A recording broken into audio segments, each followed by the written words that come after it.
할렐루야. 저는 지난주일 메시아로 오신 예수님께서 왜 죽으셔야 했나 하는 물음에 대한 말씀을 드렸습니다. 결론적으로 예수님은 우리의 죄 때문에 돌아가셨죠. 그렇게 하심으로 그동안 우리가 켜켜이 쌓아올라온 우리의 죄를 해결해 주셨습니다. 또한 그 죽음으로 예수님은 하나님과 우리 사이에 영원한 새 언약을 맺어 주셨습니다. 십자가를 통해 그 죽음을 통해 우리는 새 언약 가운데 머물게 되었다 말씀드렸습니다. 근데 한 번 더 이 시점에서 질문하게 되는데 왜 죄가 그렇게 심각한 문제가 되는 거냐? 여러분 우리 사회에 지금 가장 심각한 문제를 뭐라고 생각하십니까? 사람마다 당면한 현실에 대한 진단이 다를 거예요. 어떤 분은 환경 파괴가 가장 우리 시대의 심각한 문제다고 말합니다. 맞는 말입니다. 어떤 분은 우리 사회의 극한 이념 대결이 매우 심각하다 이야기합니다. 또 어떤 분들은 저출산 그리고 자살률이 매우 심각한 문제라고 이야기합니다. 다 맞는 말이고 우리 시대의 선교적 과제들입니다. 예수님 당시에도 여러 가지 다양한 문제들이 존재했습니다.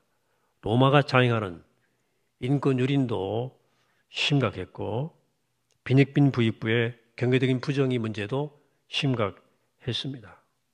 또 종교 권력자들이 행하는 악행과 위선의 문제도 또 성적 타락도 문제였습니다.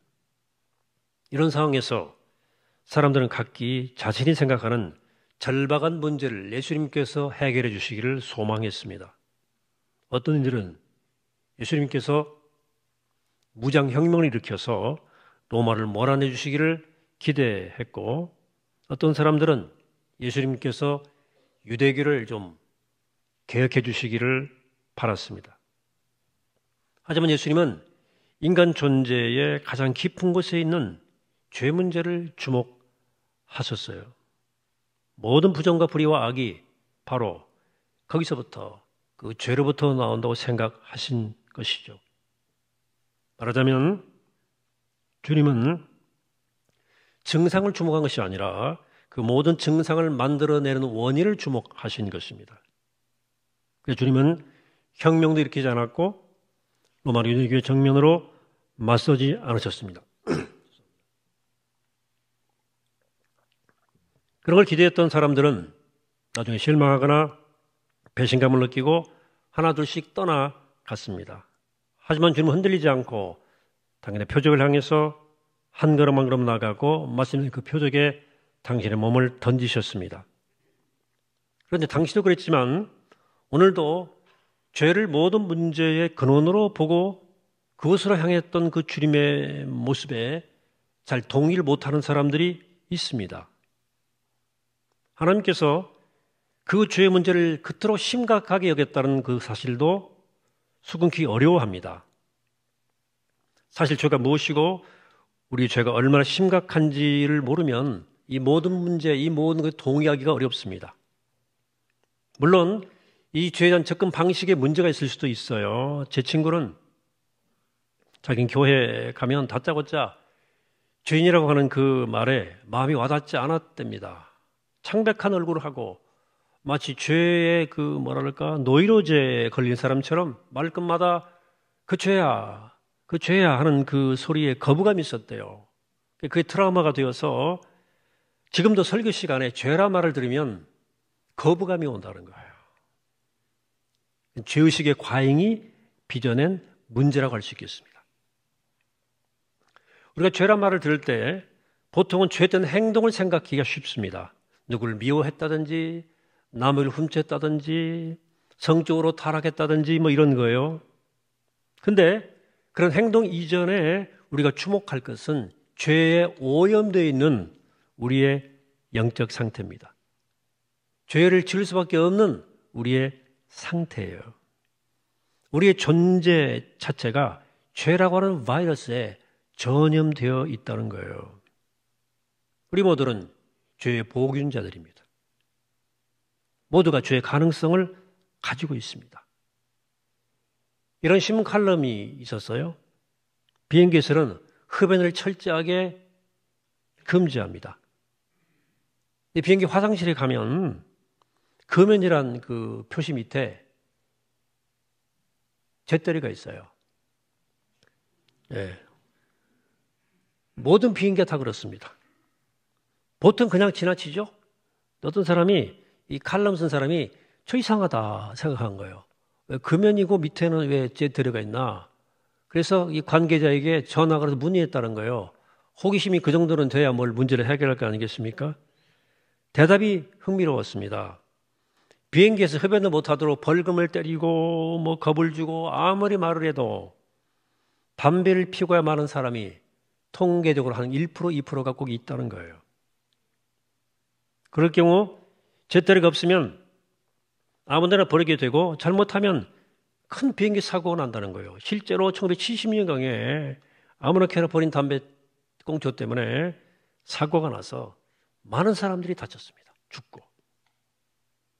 이야기를 들으면서 인간의 죄성을 이처럼 극명하게 보여주는 예가 또 없겠다 싶었어요. 니코틴에 중독된 사람은 어느 순간은 결국 참지 못하고 그 욕구에 굴복하게 되어 있습니다. 그것처럼 우리 모두는 죄에 중독되어 있습니다. 성경에 의인은 없고 하나도 없다고 말할 때 그것은 우리의 상태가 죄에 오염된 상태라는 뜻입니다.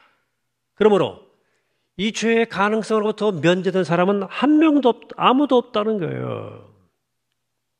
우리 안에 잠재하고 있던 죄성이 어떤 상황에 처하면 눈빛으로라도 아니면 말로 행동으로 표현된다. 우리 가운데 나는 내가 돌아온 삶을 돌아봐도 특별히 뭐 걸릴 만한 그런 뭐 허접한 일, 나쁜 일 내가 한 적 없다고 생각되는 분들이 계십니까? 그런 경우인데 인격이 참 훌륭해서 그렇다고 착각하지 마시기 바랍니다. 오해예요.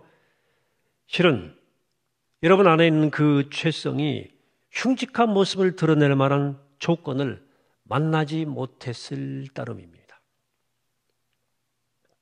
그렇다면 왜 하나님은 그 죄를 그냥 두고 보시지 못하는 것일까? 당연히 아들을 희생시켜야 할 정도로 죄의 문제를 심각하게 다루시는 이유가 뭘까요? 그 대답은 사랑에 있습니다. 하나님은 사랑이십니다. 우린 사랑을 배워서 이것이 좋은 거야 라고 이렇게 해서 사랑을 하지만 하나님은 그 본성이 사랑이시기 때문에 그냥 행동하시면 그게 그냥 사랑이 되는 거예요. 그분이 하는 모든 일은 사랑에서 나옵니다. 우리를 창조하신 것도 사랑 때문입니다. 요즘 IT 기업들이 인공 로봇 지능, 그렇죠? 만들기 위해서 경쟁하는데 인간이 인공지능 로봇을 만들려는 이유가 어디 있어요? 써먹기 위해서 그렇죠. 필요하니까. 하지만 하나님은 인간을 써먹기 위해서가 아니고 사랑하고 사랑받는 존재로서 우리를 지으신 거예요. 하나님이 태초에 천지를 지으실 때마다 매일매일마다 좋았더라 그러셨어요. 마지막으로 인간을 창조하시고 그 피조세계 주셨을 때에도 보시기에 좋았더라 말씀하셨습니다. 마치 부모가 새로 태어난 아기를 안고 기뻐하는 것과 같았어요. 이런 점에서 저는 하나님 우리를 창조했다고 하는 말을 그렇게 창조했다는 말 말고 하나님이 우리를 낳으셨다고 말하면 좋겠다고 생각한 적이 있어요. 만들었다 그러면 자꾸 써먹는 걸 우리 인간 연상하기 때문에 그래요. 하나님은 우리를 만드셨다기보다는 우리를 사랑하셔서 낳으신 거예요. 인간은 사랑받고 사랑하기 위해 태어난 존재입니다. 사랑은 인간에게 있어서 생명 같은 거예요. 생명 같은. 그래서 우리는 말에서 사랑과 삶과 사랑은 같은 뿌리에서 나왔어요. 영어도 마찬가지입니다. love와 live가 똑같은 뿌리를 갖고 있어요. 독일어도 레벤, 살다거든요. 리벤, 사랑하다. 같은 뿌리에서 나온 말이에요. 그러니까 사는 것은 곧 사랑하는 것이고 사랑하는 것은 곧 사는 것이고 사람은 사랑 없이는 살 수 없다는 것을 사람들이 이미 알고 있었던 거예요. 현대 심리학은 온전한 인간성이 형성되기 위해서 가장 중요한 것이 사랑이라는 사실을 증명해 왔습니다.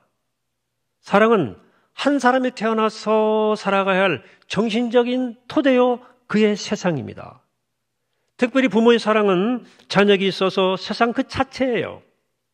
그래서 어릴 적에 부모는 자녀에게 아낌없이 사랑을 쏟아 부어야 됩니다. 그래서 마치 생명을 쏟아 부은 것과 같아요. 그런데 부모에게 받은 사랑보다 더 크고 깊고 강하고 근원적인 사랑이 있으니 그게 바로 하나님 아버지의 우리를 향해 부어주시는 사랑입니다. 그 영원하고 완전한 사랑은 창조 때로부터 우리를 계속 향해 있는데 우린 그 사랑을 알지도 못하고 알아도 받으려 하지 않는다.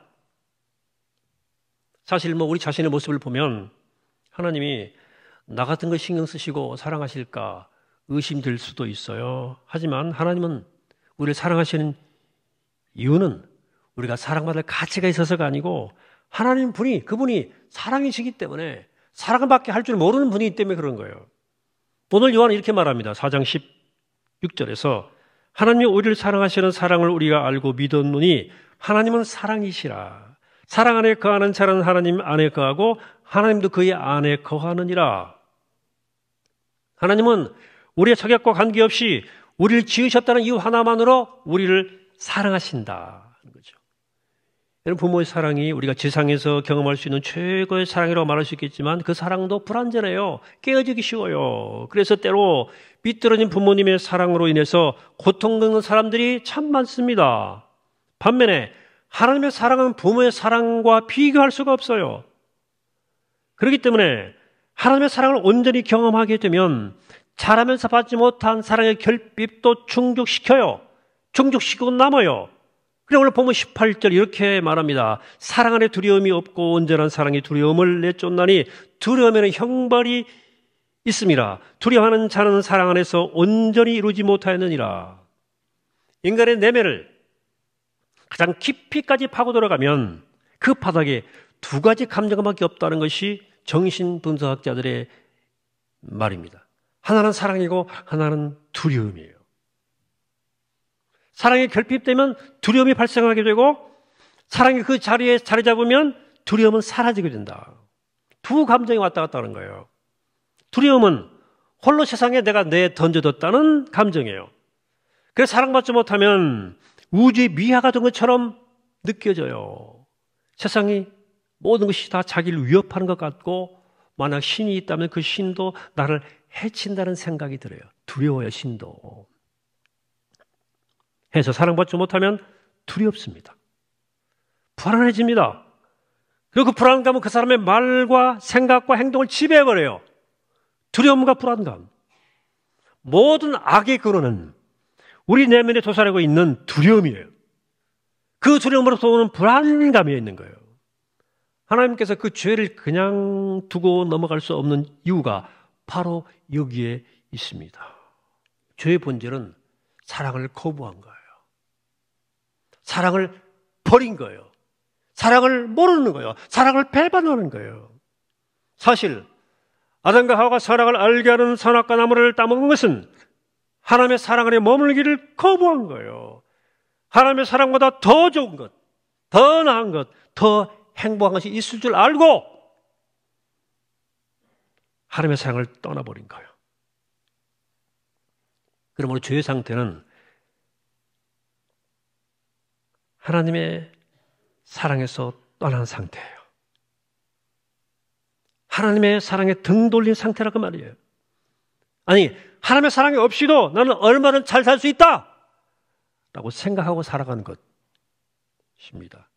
그러므로 나는 죄인입니다. 라고 말하는 것은요, 나는 하나님의 사랑에 떠나 있었습니다.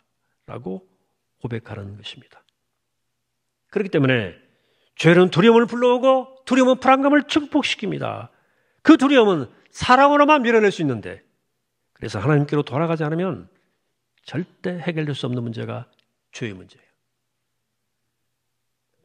하지만 사람들은 그 두려움과 불안감의 정체를 알지 못하고 다른 것으로 그 문제를 해결하려고 그래요. 어떤 사람들은 권력을 추구하는 것으로, 어떤 사람은 명예를, 돈을 추구하는 것으로 그 두려움을 잊어버리려고 그러고, 어떤 사람은 유명해지는 것으로 불안감을 떨쳐보려고 그러고, 어떤 사람은 육체적인 사랑에 탐닉해 보기도 하고, 어떤 사람들은 무슨 여행으로 그 차이를 메어보기도 하고, 이도 저도 안 되면 알코올에 의지하기도 하고, 마약에 손을 대기도 하고, 그 불안과 두려움이 우리의 생각과 말과 행동을 지배해서 인생을 완전히 파탄시키고 사랑하는 사람들에게까지 상처를 주죠.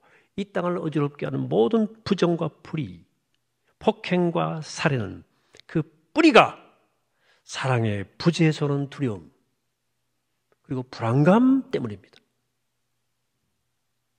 죄의 문제를 절대 그냥 두고 볼 수 없는 이유가 바로 여기 있는 거예요.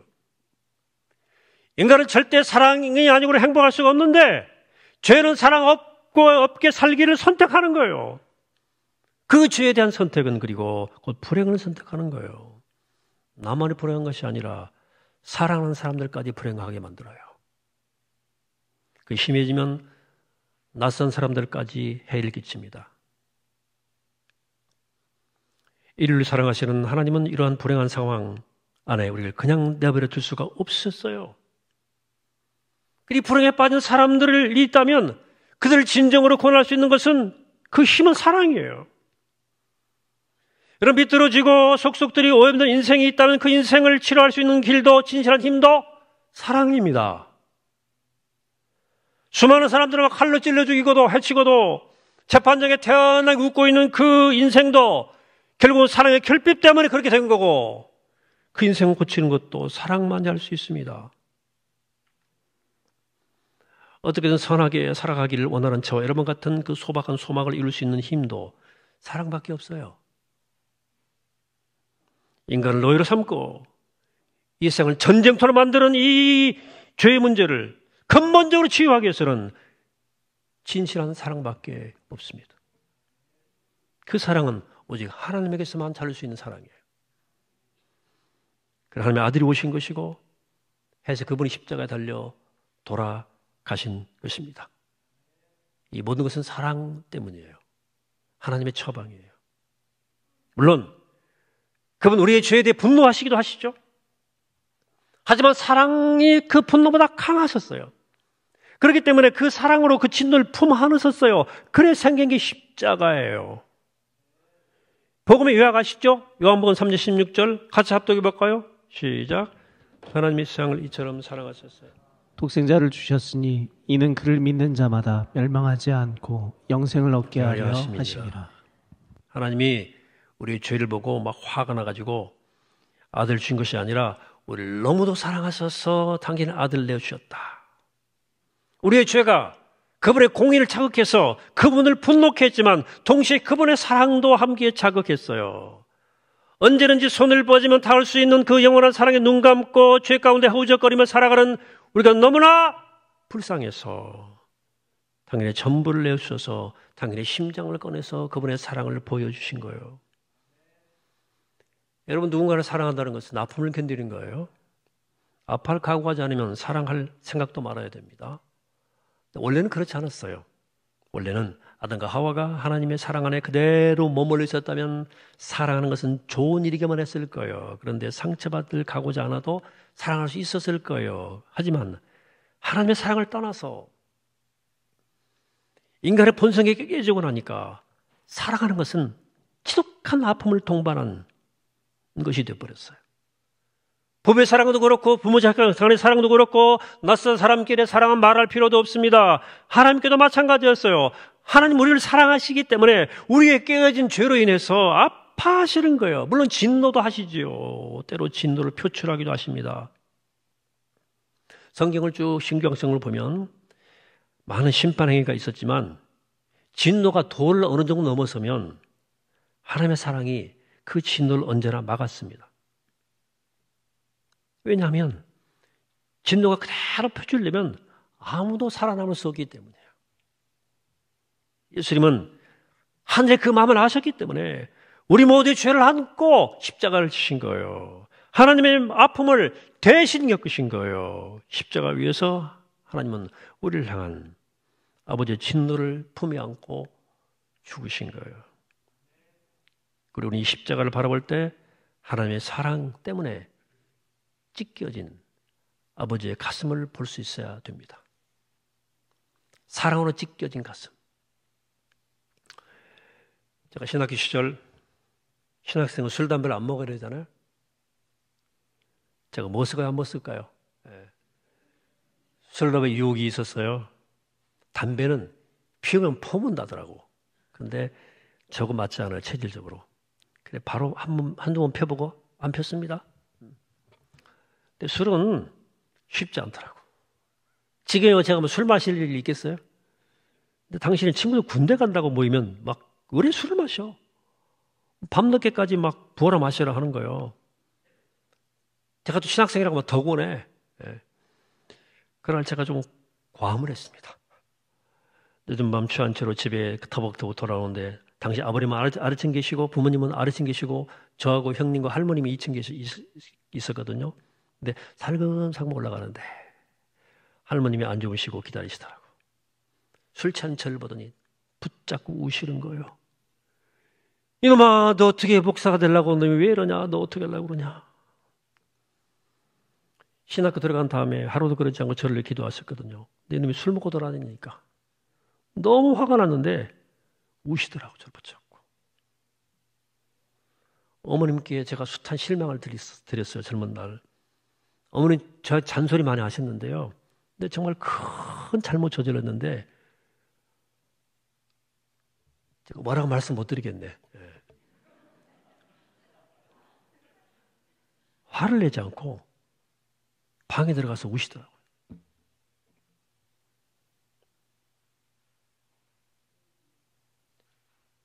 사랑에 예민한 사람들은 분노가 어느 정도를 넘어서면 그 분노를 자신이 삼켜야 한다는 사실을 알아요.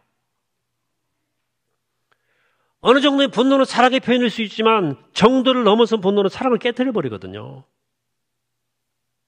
제 할머니, 제 어머니는 엄청난 분노가 밀려올 때면 그 분노를 삼키고 당신의 가슴을 치시면서 울기만 하신 거예요. 이게 제가 경험한 생생한 사랑의 실체입니다. 그래서 저는 철 들어가면서 내가 저분들을 가슴에 못 박는 일은 절대 하면 안 되겠구나 하는 생각을 하게 된 거예요. 그리고 바로 이런 사랑 때문에 십자가에 보이신 하나님의 사랑이 어떤 것인지 조금 미루어 짐작하게 되었습니다. 여러분, 자녀를 둔 모든 부모들은 자식들이 좋은 사람으로 잘 자기를 바라죠. 우리 청년도 그렇고. 여러분, 그런 진실로 그것을 원한다면 꼭 해야 될 일이 하나 있습니다. 원하는 거 다 사주고 때마다 좋은 거 데려다 주고 하는 거 좋은 일이지만 꼭 좋은 일만은 아니에요. 정말 자녀에게 필요한 것은 조건 없는 부모의 사랑을 경험하게 하는 것입니다. 잊을 수 없는 사랑의 추억을 안겨주는 것입니다. 여러분, 혹 자녀 문제로 속상한 분들 계세요? 마음 아프세요? 요즘 기회입니다. 자녀에게 잊을 수 없는 사랑의 추억을 만들어줄 수 있는 절호의 기회입니다. 아무 조건 없이 그냥 가슴에 다 안아주십시오. 무조건적 사랑을 쏟아 부어주세요. 그렇게 하면 그 아이가 평생 잃을 수 없는, 평생 자신의 삶을 잡아둘 수 있는 그런 사랑의 추억이 될 것입니다. 그리고 십자가에 드러난 하나님의 사랑이 어떤 것인지를 철들면서 깨닫게 돼 있어요. 사랑을 알아야 사랑을 알지. 사랑하는 성도 여러분, 십자가에서 사랑 때문에 찢긴 하나님의 가슴이 보이십니까? 그것이 바로 나의 죄로 인한 것이고 또 나에 대한 사랑 때문에 그런 것임을 아시겠어요? 여러분, 사랑은 참 신비로운 거예요. 예전의 부모들은 자식이 그렇게 많아도 10명씩 돼도 그 자식들이 하나같이 엄마는 나만을 사랑한다고 느꼈어요. 엄마는 나만 사랑해. 여러분, 100이란 사랑의 분량이 있고 100이란 사람이 있으면 사랑이란 하나씩 나눠주는 게 아니고 100사람에게 모두 100을 줄 수 있는 게 사랑의 신비예요. 그래서 어거스틴은 하나님 마치 이 세상에 사랑할 사람이 나 하나밖에 없는 것처럼 나를 사랑하신다고 말했잖아요. 이 사랑의 신비를 우리가 정말로 인정한다면 온 인류의 구원을 위해서 당신의 생명을 바치신 십자가 앞에서 주님, 나를 위해 돌아가셨군요. 주님이 나를 그렇게 사랑하시는군요 라고 고백할 수 있을 것입니다. 여러분, 사랑을 제가 설교하지만 사랑을 설명해서 납득실 수는 없어요. 그것은 내가 경험해야 되는 거예요. 이 사랑에 부딪히는 것은 여러분들이 해야 할 일입니다. 부디 그 말씀이 여러분 내면에 잠자고 있는 사랑의 갈망이, 사랑의 본성이 불일 듯 일어나게 되기를 축복합니다. 그 십자가를 보면서 은혜를 구하시기 바랍니다. 성령께서 은혜를 주셔서 십자가에 드러난 그 하나님의 사랑으로 여러분들의 상처받은 영혼이 치유되고 사랑의 사람으로 살아가게 되시기를 축복합니다. 하나님은 사랑 그 자체이시고 예수님 또한 사랑의 화신이었던 것처럼 십자가의 사랑은 우리를 사랑의 사람으로 변화시켜 주실 것입니다. 그것이 또한 이 세상을 변화시키는 진정한 힘입니다. 사랑하는 여러분, 사랑밖에 없습니다. 나머지는 다 가짜예요. 우리를 구원할 능력도, 우리를 새롭게 할 힘도, 우리를 정말 행복할 수 있는 힘도 사랑밖에 없습니다. 그 사랑에 크게 부딪혀서 내가 깨어지는 것이 구원 경험이에요. 그것이 구원입니다. 바로 십자가에서 그 구원의 사랑을 만나시고 그 구원의 사랑으로 거듭나 살아가는 우리 모두가 되시기를 이 시간 주의 이름으로 간절히 축원합니다. 도와주시겠습니다. 걸어가신 하나님, 십자가의 사랑에서 아버지의 눈물과 아버지의 사랑과 찢긴 가슴을 보고 그 사랑을 만나게 하시고 그 사랑을 경험케 하시고 그 사랑을 체험하여서 그 사랑으로 구원을 얻고 그 사랑으로 치유받고 그 사랑으로 살아가는 우리가 되게 하여 주옵소서. 감사드리옵고 예수님의 이름으로 기도합니다. 아멘.